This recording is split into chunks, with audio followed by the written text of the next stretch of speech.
अगर आप हमारे चैनल पे नए हो तो चैनल को सब्सक्राइब करना ना भूलें और बेल आइकन पे क्लिक करें जिससे कि आप हमारी वीडियोस सबसे पहले देख सकेंगे। कुछ समय पहले की बात है, एक डॉक्टर थे जिनका नाम B.K. सिन्हा था। वो गाजियाबाद में एक सरकारी अस्पताल में डॉक्टर थे। एक बार वो अस्पताल से घर जा रहे थे तो रास्ते में जोरों से बारिश होने लगी और बिजली भी चमकने लगी, लेकिन वो किसी तरह बच बचाकर घर पर आ गए। वो बहुत भीग गए थे। वो अंदर आकर बाथरूम में कपड़े बदलने गए थे कि अचानक जोर से कोई दरवाजा पीटने लगा।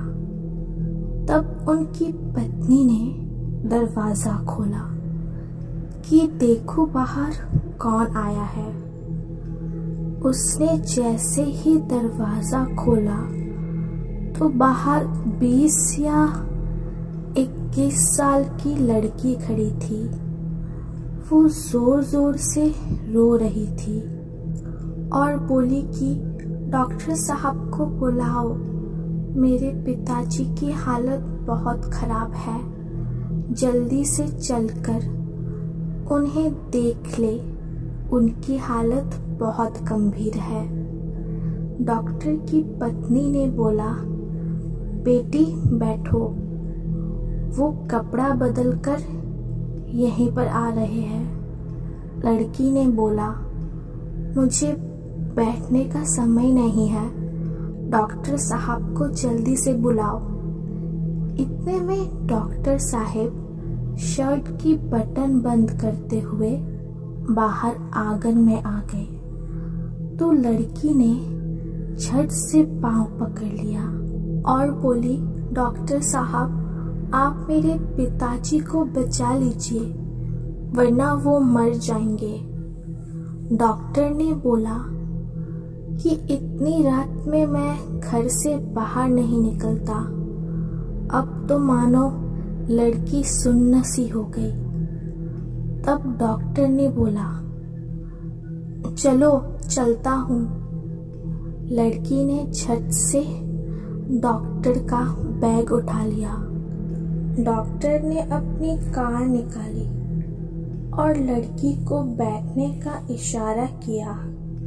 शहर से 4 किलोमीटर दूर एक गांव था। लड़की गांव में घुसने के पहले ही एक अलग घर की तरफ डॉक्टर का बैग लेकर दौड़ी और बोली, यहीं पर मेरे पिताजी है। और डॉक्टर ने गाड़ी खड़ी करके अंदर चले गए तो देखा वहां एक खाट पर एक बुजुर्ग व्यक्ति लेटा हुआ था। उसके सिर के पास 2 औरतें खड़ी हुई थी।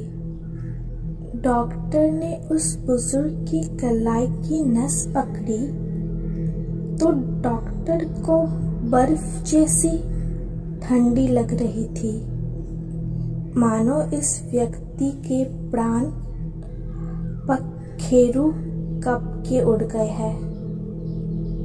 लेकिन वो व्यक्ति धीरे धीरे कुछ बोल रहा था जो डॉक्टर को समझ में नहीं आ रहा था और उसकी बीमारी भी डॉक्टर को समझ नहीं आ रही थी। तो डॉक्टर ने उसे एक दर्द का इंजेक्शन दे दिया और 2 दवा सुबह लेने को बोला। डॉक्टर दवा का पर्चा जो 2 औरतें खड़ी हुई थी उनके हाथ में दे दिया। फिर वो लड़की डॉक्टर का बैग लेकर गाड़ी में रखने चली गई। डॉक्टर घर वापस आ गया। दूसरे दिन जब डॉक्टर अस्पताल जाने लगा तो सोचा मरीज को देख के आता हूँ जिसका इलाज डॉक्टर ने कल रात किया था। जब डॉक्टर वहां पर पहुंचे तो देखा वहां कोई घर नहीं था। तब तो डॉक्टर चौंक गए। तभी गांव में रहने वाली कुछ औरतें वहां से गुजर रही थी। डॉक्टर ने पूछा, जो कल यहाँ पर परिवार था वो लोग कहाँ गए? तब वो औरतें डॉक्टर को एकटक देखती जा रही थी। उसमें से एक औरत ने डॉक्टर को बोला, आपकी किस्मत अच्छी है जो आप बच गए। उस बुजुर्ग व्यक्ति का इलाज किया नहीं होता तो आज आप जीवित नहीं होते। डॉक्टर ने पूछा, क्यों? औरत ने बोला, यहाँ पर कुछ दिन पहले एक परिवार रहता था जिसकी ऊपर घर गिरने से सब के सब दबकर मर गए। वो कभी कभी किसी किसी को दिखते हैं, लेकिन जब वो लड़की किसी को बुला कर घर ले आती है और कोई भी डॉक्टर आने से मना कर देता है तो वो उसको अपने साथ अपनी दुनिया में ले ही जाती है। और यहाँ पर खंडर के अलावा कुछ नहीं है। गांव से ये कुछ दूरी पर है। कुछ दिन बाद डॉक्टर का ट्रांसफर लखनऊ में हो गया। डॉक्टर ने ये बातें अपने परिवार को बताई। डॉक्टर जब भी उस किस्से के बारे में सोचते हैं तो उनका हाथ पैर ठंडे हो जाते हैं। दिमाग काम करना बंद कर देता है, क्योंकि डॉक्टर साक्षात प्रेतों को देखकर आए थे। उन दिनों की है जब मैं 8वीं कक्षा में पढ़ता था। तब मेरी उम्र 13 की थी। उस समय मैं अपने परिवार के साथ बड़े मज़े और मस्ती करता था। मेरे परिवार में मम्मी, पापा और बहन और मेरी दीदी भी रहती थी। मेरे पापा रेलवे की नौकरी करते थे, इसलिए हम लोग रेलवे के मकान में रहते थे। जब मेरे पापा रिटायर हुए तो हम लोग एक बड़े बंगले में रहने चले गए। उस बंगले में मैं बहुत खुश था, क्योंकि मैं पहले से ही सोचता रहता था कि हमारा खुद का बड़ा घर हो। जब हम लोग घर में रहने गए तो हमें एक बेचैनी सी महसूस हो रही थी और हम रात को देर से सोते थे, क्योंकि हमें डरावनी पिक्चर बहुत पसंद थी और हम देर रात तक टीवी देखते थे। और हमारा बाकी का परिवार खाना खाने की थोड़ी ही देर बाद सो जाते थे।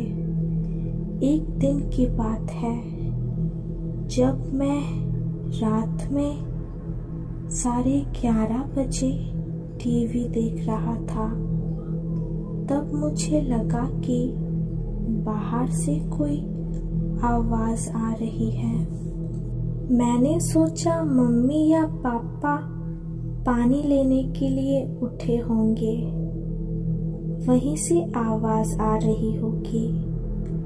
उस समय मैंने ध्यान नहीं दिया, लेकिन थोड़ी देर बाद जब मैंने टीवी बंद कर दी तो मुझे फिर से पायल बजने की आवाज आ रही थी कि जैसे कोई मेरे पास चल रहा हो।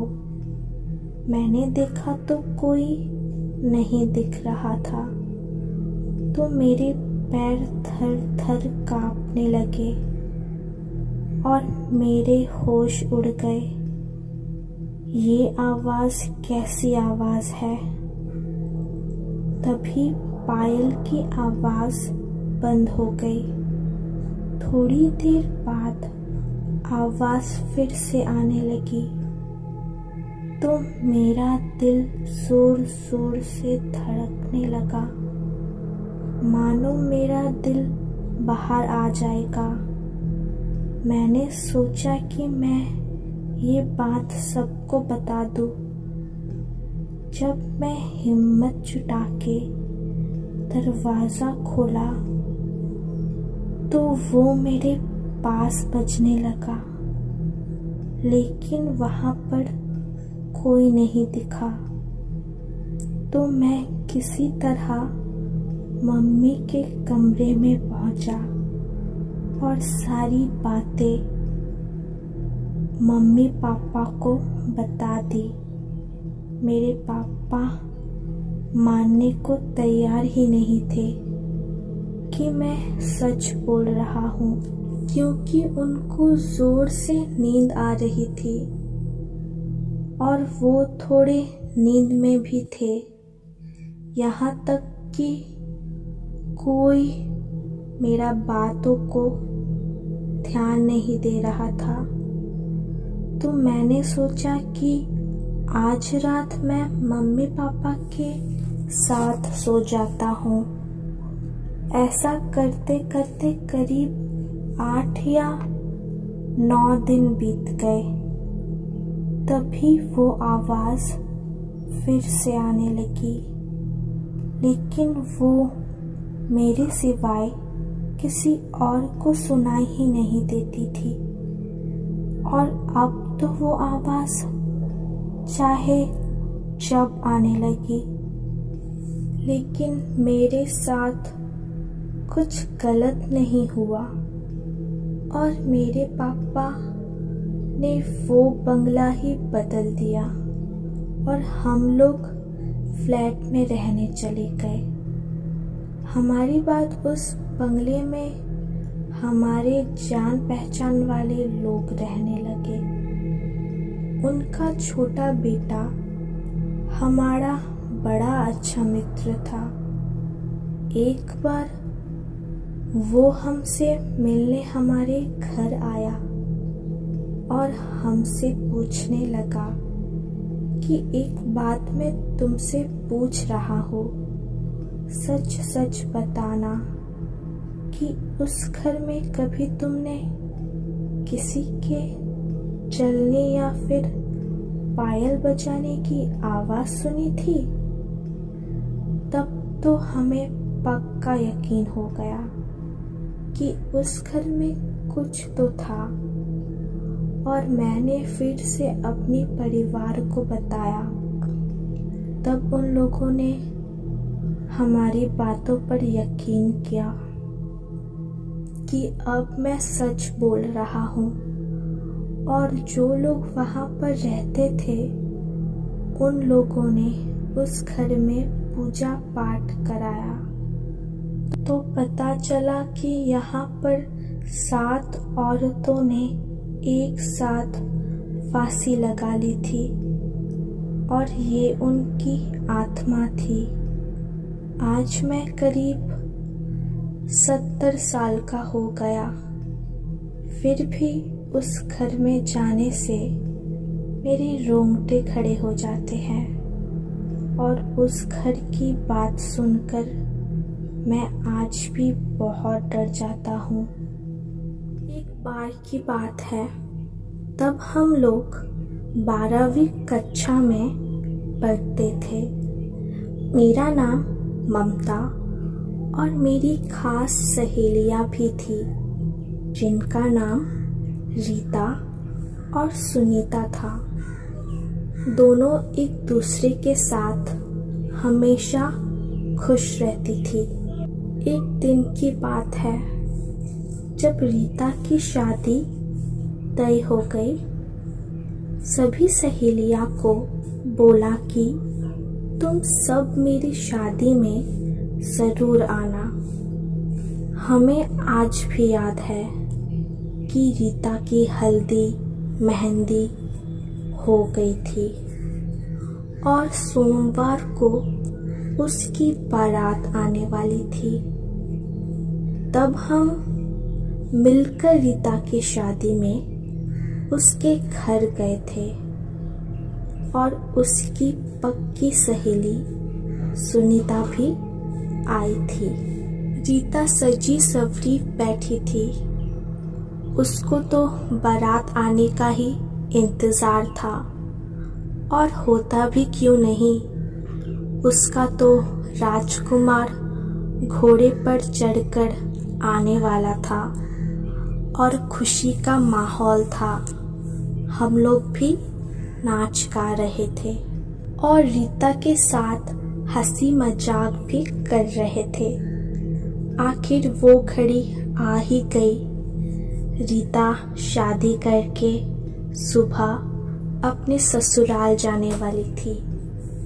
हम लोग तो रात को दूल्हा देख खाना खाया और अपने अपने घर चले आए। लेकिन सुनीता अपने घर जा रही थी। तभी उसके साथ बहुत बड़ा हादसा हो गया। वो गाड़ी से टकराई और उसका सिर फट गया और उसकी वहीं पर मृत्यु हो गई। 4 महीने बाद जब रीता ने सुनीता को फोन किया तो उसके हाथ पांव सून पड़ गए, क्योंकि वो फोन सुनीता ने नहीं बल्कि उसकी माँ ने उठाया था और वो सारी बातें रीता को बता दी। तब मानो रीता के पाँव से जमीन ही खिसक गई। वो जोर जोर से रोने लगी और ये बात अपने ससुराल में सबको बता दी। 2-3 साल बीतने के बाद रीता को सुनीता रात में दिखाई देने लगी और बोलने लगी, सहेली मेरे पास आ जाओ, अकेली नहीं रहा जाता। और रीता डर गई। लेकिन सुबह होने पर उसने ये भी बात सबको बता दी, लेकिन किसी को विश्वास ही नहीं हुआ कि ये सच बोल रही है। धीरे धीरे दिन बीतने लगा और रीता मानो पागल सी हो रही थी। उसको कुछ पता नहीं चलता कि वो क्या कर रही है या फिर क्या करने जा रही है। ससुराल वाले परेशान होकर रीता को उसके घर भेजने का मन बना लिया और अपने बेटे को बुलाकर बोला कि बेटा उसे उसके मायके छोड़ाओ। रीता अपने घर चली गई, लेकिन रीता वहीं अपने मायके में भी करना चालू कर दिया। उसकी ये हरकतें देखकर उसके पिता ने सोचा कि उसे किसी पंडित को दिखा देते हैं और देखते हैं कि पंडित क्या बोलते हैं। उसके पिता सोच ही रहे थे दूसरे दिन दोपहर हो गई। रीता ने फिर भी अपना दरवाज़ा नहीं खोला। उसके पिता बाहर से आवाज़ मारने लग गए, दरवाज़ा खोलो बेटी, मैं तुम्हारा इलाज ज़रूर करूँगा और तुम ठीक हो जाओगी। लेकिन अंदर से दरवाज़ा नहीं खुला। तब उसके पिता डर गए और दरवाज़ा तोड़कर अंदर आ गए। वहाँ का नज़ारा देखकर वो बेहोश हो गए। उनके पीछे उनकी पत्नी भी गई तो देखा कि रीता पंखे से फांसी लगाकर झूल रही थी, क्योंकि वो मर चुकी थी।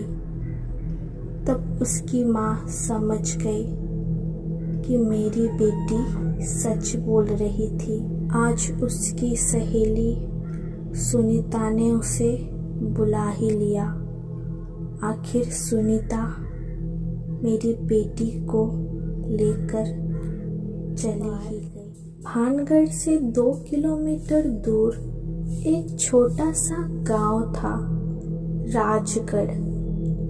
वहां पर 2 मित्र रहते थे और वो एक दूसरे के साथ ही दफ्तर में काम करते थे और रात होने पर खाना वाना खाने के बाद गांव का भ्रमण करते थे और पता लगाते थे कि आज गांव में क्या क्या हुआ है, क्योंकि दोनों को पंचायत करने का और सबका मजाक उड़ाने में उन्हें अच्छा लगता था। उनके माँ बाप ने उनकी इन्हीं हरकतों की वजह से उनका नाम भी सोच समझ के रखा था। एक का नाम था शेर सिंह, दूसरे का नाम था राम भरोसे। शेर सिंह अपने नाम के हिसाब से ना तो किसी से डरता और ना ही किसी की बातों पर बिना देख विश्वास करता, और राम भरोसे भगवान भरोसे विश्वास करता, सब पर विश्वास करता, चाहे कोई सच बोले या झूठ, फट से मान लेता। एक बार किसी ने राम भरोसे को बताया कि गांव के बाहर एक खेत में पीपल का पेड़ है, उस पर प्रेत और बरम रहते हैं। तो राम भरोसे को लगा कि इसने देखा होगा, तभी तो बोल रहा है, ये सच ही होगा। उसने ये बात अपने मित्र शेर सिंह को बताया। शेर सिंह ने कहा कि ऐसा कुछ नहीं होता, भूत तो होते ही नहीं। तो राम भरोसे ने बोला, ठीक है, अगर तुम्हें हमारी बातों पर विश्वास नहीं होता तो तुम आज रात उस पीपल के नीचे एक खुटा गाड़ कर आ जाओ। शेर सिंह ने बोला, क्यों नहीं, ऐसा ही होगा, लेकिन तुम हमारे साथ चलना। राम भरोसे ने झट से मना कर दिया, क्योंकि वो डरता था। उसने कहा, तुम खुटा जब गाड़ोगे तब मैं दूर से सारे साथियों के साथ तुम्हें देखूंगा। जब तुम खुटा गाड़ दोगे तो हमें टॉर्च जलाकर इशारा कर देना। अगर फिर भी कुछ नहीं हुआ तो हम लोग तुम्हारे पास आ जाएंगे और तुम्हारी बातें भी मान लेंगे। शेर सिंह ने बोला, ठीक है। और आधी रात बीत गई। तब शेर सिंह उस पीपल के पेड़ के नीचे गया और बाकी मित्र दूर से देख रहे थे। जैसे जैसे खूंटा गाड़ने लगा तो ठक ठक की आवाज आने लगी और वो भी डर गया और भागने की कोशिश करने लगा, लेकिन खूंटे के नीचे उसकी धोती फंस गई और वो खुल गई। उसने सोचा कि मेरी धोती प्रेत ने खींच लिया, तो वो बिना धोती लिए नंगा ही भागने लगा। उसको भागते देखकर उसके सारे साथी भी झटपट घर को भागने लगे। तभी एक मित्र ने बोला कि बरम ने शेर सिंह को मार डाला होगा और हमको भी मारने दौड़ा है। भागो जल्दी, भागो। किसी का गिरने से पाँव टूटा और किसी का हाथ टूटा, यहाँ तक कि एक की तो आँख भी फूट गई। फिर भी कोई नहीं रुका, क्योंकि उनके पीछे तो भूत पड़ा था। किसी तरह सब लोग अपने अपने घर आ गए। जब सुबह हुई तो सब लोगों ने सोचा कि चलो शेर सिंह के यहाँ उसके मरने की खबर उसके माँ बाप को दे आते हैं, नहीं तो पूरी जिंदगी वो यही सोचेंगे कि मेरा बेटा कहीं भाग गया।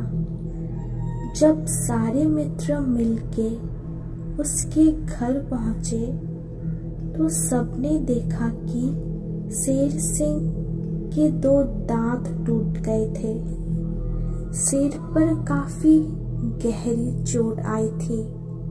सबको लगा कि बरम ने इसको मारकर छोड़ दिया होगा, क्योंकि वो हम लोगों की तरफ जो दौड़ने लगा था। सब लोगों ने ये घटना गांव वालों को बताई। सबने बोला कोई भूत ही कर सकता है। और जब सुबह सूरज निकला और 10 या 11 बजे तो सब मिलकर पीपल के पेड़ के नीचे पहुंचे। वहां उन्होंने देखा कि शेर सिंह की धोती खूंटे के नीचे फंसी हुई थी, जिसके कारण उसको लगा कि कोई उसे खींच रहा था। कुछ और दिखा तो नहीं, लेकिन जब वो लोग पीपल के पेड़ के पीछे गए तो उन्हें वहां शेर सिंह का सर दिखा, पर शेर सिंह तो जिंदा था। ये तो कोई भूत ही कर सकता है। तभी से सबकी बातों पर शेर सिंह विश्वास करने लगा और खूब डरने लगा। कहानी तब की है जब हम 5वीं कक्षा में नगर निगम स्कूल में पढ़ते थे। उस वक्त हम छोटे थे, इसलिए हमें ज़्यादा कुछ पता नहीं था। जब मैंने उस स्कूल में दाखिला लिया तो मुझे नहीं पता था कि उस स्कूल की भी कोई कहानी है। मेरे स्कूल की 3री मंजिल पर एक बंद कमरा था। वहां कोई आता जाता नहीं था। धीरे धीरे मेरी कक्षा के लिए बच्चों से मुझे पता चला कि उस कमरे में एक बच्चे की मौत हुई थी। तब से उस कमरे में अजीब अजीब घटनाएं होने लगी थी। उस कमरे से अजीब आवाजें आने लगती थी और तो और उस कमरे में जाने से एक बच्चे की मौत हो जाती है। अब तो अध्यापक भी उस कमरे में नहीं जाते थे। उस कमरे को फिर बंद कर दिया और ऊपर जाने के लिए सबको मना भी किया। बच्चे उस कमरे में तो क्या उस मंजिल पर भी नहीं जाते थे। ये सब सुनकर तो मुझे भी डर लगने लगा है। उसी साल आदित्य और रोशन नाम के 2 लड़कों का दाखिला होता है। धीरे धीरे मेरी और उनकी दोस्ती हो जाती है। कुछ दिनों बाद मैंने उन्हें उस कमरे के बारे में बताया। वो उस बात को मजाक में लेकर कहने लगता है कि ऐसा कुछ भी नहीं है। फिर वो ऊपर की ओर जाने लगते हैं। मैंने उनको बहुत मना किया, फिर भी वो नहीं मानते और ऊपर कमरे में जाने लगते हैं। अंदर से उन्हें भी डर लग रहा था, पर वो हिम्मत करके ऊपर जाने तक जाते हैं और थोड़ी ही देर में वहां से दौड़ते हुए वापस हो जाते हैं। रोशन का घर उस स्कूल के पास में ही था, इसलिए मैं और आदित्य उसके घर आते जाते रहते थे। एक दिन जब मैं और आदित्य रोशन के घर से वापस जा रहे थे तो मैं देखता हूँ कि स्कूल के सभी कमरों की लाइट बंद होती है, पर उस कमरे की लाइट जल रही थी। हम डर कर वहाँ से भाग जाते हैं। फिर अगले दिन हमारा स्कूल जाने का मन नहीं करता, पर हमारे घर वाले हमें स्कूल छोड़कर आते हैं। हम दोनों डर डर कर स्कूल जाते हैं और हमने जो कल रात देखा था वो कक्षा के बच्चों को तो बताते हैं तो सब बच्चे भी डर जाते हैं। उस दिन हमारी दोस्ती गोलू से हो जाती है। वो भी भूतों से बहुत डरता था, इसलिए रोशन और आदित्य मन घड़न कहानियाँ सुनाकर उसे डराते रहते थे। ये सिलसिला कुछ दिनों तक चलता रहा। फिर एक दिन हमने उस कमरे से किसी के रोने की आवाज़ सुनी। हमारी हिम्मत तो नहीं थी कि हम उस कमरे में जाकर देखें, इसलिए हमने अध्यापक को बताई और सब बच्चों को इकट्ठा किया। जब हम उस कमरे के बाहर पहुंचते हैं तब हमें कोई आवाज़ सुनाई नहीं देती है। तब अध्यापक कहते हैं कि यहाँ तो कोई आवाज़ नहीं आ रही है। वो कहते हैं कि ये तुम्हारा वहम होगा। फिर सब वहाँ से चले जाते हैं। हम चारों ने आवाज़ को सुना था, इसलिए हम थोड़ा डरे हुए थे और जानना चाहते थे कि आखिर उस कमरे में क्या है। फिर हम चारों प्लान बनाते हैं कि आज रात हम उस कमरे में जाएंगे और देखेंगे कि आखिर उस कमरे में क्या है। हम जानना चाहते थे, लेकिन क्या सच में उस कमरे में कोई भूत है अपने प्लान के अनुसार हम चारों रोशन के घर पर एकत्रित हो जाते हैं। हम टॉर्च लेकर स्कूल के गेट पर चढ़कर अंदर प्रवेश करते हैं। पूरे स्कूल की लाइट बंद होती है। उस कमरे की लाइट जल रही थी। हम चारों डरते डरते ऊपर पहुंचते हैं, पर जैसे ही हम उस कमरे के गेट को खोलने की कोशिश करते हैं तो पूरे स्कूल की लाइट चालू बंद होने लगती है। हम और डर जाते हैं। हम वहां से भागने लगते हैं, पर फिर रुककर हम उस कमरे तक जाने की हिम्मत जुटाते हैं। जब हम दोबारा ऐसा करते हैं तो फिर से वहां की लाइट चालू बंद होने लगती है। फिर अचानक उस कमरे का दरवाज़ा खुल जाता है और हम चारों उसके अंदर जाते हैं। हम अंदर जाकर देखते हैं कि उस कमरे में सब टूटी बेंच पड़ी हुई थी।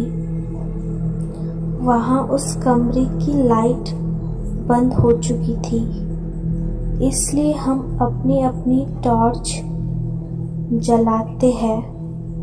हम जैसे ही वहाँ के एक बेंच पर बैठते हैं तो अचानक दरवाज़ा बंद हो जाता है। हमारी डर से चीख निकल जाती है। हम बहुत डर जाते हैं। हम उस कमरे का दरवाज़ा खोलने की कोशिश करते हैं। फिर अचानक उस कमरे में बचाओ बचाओ की आवाज़ आने लगती है।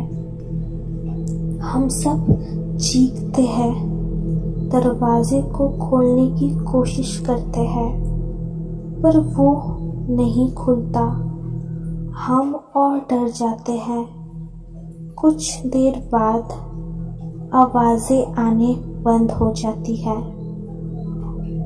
और कमरे की लाइट वापस आ जाती है। तब हमारी जान में जान आती है। तभी अचानक दरवाज़ा खुलने की आवाज़ आती है और वहाँ एक गार्ड आ जाता है जिसको हमने उससे पहले कभी नहीं देखा था। हम वहाँ से भागते भागते अपने अपने घर चले जाते हैं। उस दिन जो हमारे साथ हुआ, हमने उसे किसी को भी नहीं बताया। फिर हम कुछ दिनों तक स्कूल भी नहीं जाते हैं। हालांकि अब रात को उस कमरे की लाइट भी नहीं जलती थी। उस दिन के बाद वो गार्ड भी दिखाई नहीं दिया।